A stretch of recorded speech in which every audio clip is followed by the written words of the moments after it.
বন্ধুরা, তোমরা এখানে একটি ছবি দেখতে পাচ্ছ। আর এই ছবিতে দেখতে পাচ্ছ ৩টি কঙ্কালকে আর একটি পেত্নীকে। এখানে থাকা ৩টি কঙ্কালের মধ্যে একটি কঙ্কাল হলো পেত্নীটির স্বামী। তোমরা কি বলতে পারবে এখানে থাকা ৩টি কঙ্কালের মধ্যে কোন কঙ্কালটি হলো পেত্নীটির স্বামী? আমি জানি বন্ধুরা, তোমরা উত্তরটা নিশ্চয়ই বুঝে গেছো। তাই আর দেরি না করে ভিডিওটাতে একটা লাইক দিয়ে চ্যানেলটি এক্ষুনি সাবস্ক্রাইব করে নাও। আর যারা এখন অবধি বুঝতে পারোনি তাদেরকে আমি বলে দিই, দেখো এখানে থাকা ১ নম্বর যে কঙ্কালটি আছে এই কঙ্কালটি হলো পেত্নীটির স্বামী। তার কারণ তোমরা এখানে দেখতে পাচ্ছ পেত্নীটির হাতে একটি লাল তাগা দেখা যাচ্ছে। ঠিক একই রকমই তাগা ১ নম্বর কঙ্কালটির হাতে দেখা যাচ্ছে। বন্ধুরা, তোমরা এখানে একটি ছবি দেখতে পাচ্ছ। আর এই ছবিতে দেখতে পাচ্ছ দুজন মা তাদের বাচ্চাদেরকে নিয়ে বসে আছে। এখন তোমরা ছবিটি ভালো করে দেখতে হবে। দেখে তোমাদেরকে বলতে হবে এখানে থাকা দুটি মায়ের মধ্যে একটি মা হলো গরিব। তোমরা কি বলতে পারবে এখানে কোন মাটি হলো গরিব?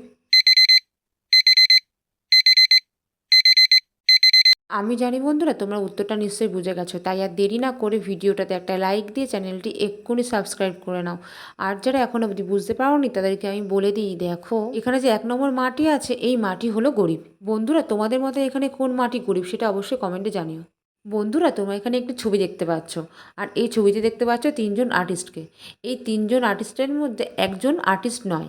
তোমরা কি বলতে পারবে এই ৩ জনের মধ্যে কে আর্টিস্ট নয়?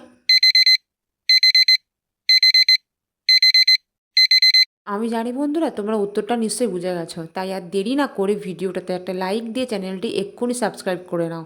আর যারা এখনও অবধি বুঝতে পারোনি তাদেরকে আমি বলে দিই, দেখো এখানে যে ১ নম্বর লোকটি আছে এই লোকটি আর্টিস্ট নয়। তার কারণ তোমরা একটু ভালোভাবে লক্ষ্য করে দেখো, তার হাতে যেটা কালার বোর্ড দেখা যাচ্ছে সেই কালার বোর্ডের রঙের সাথে আঁকার যে রঙটি ম্যাচ করছে না।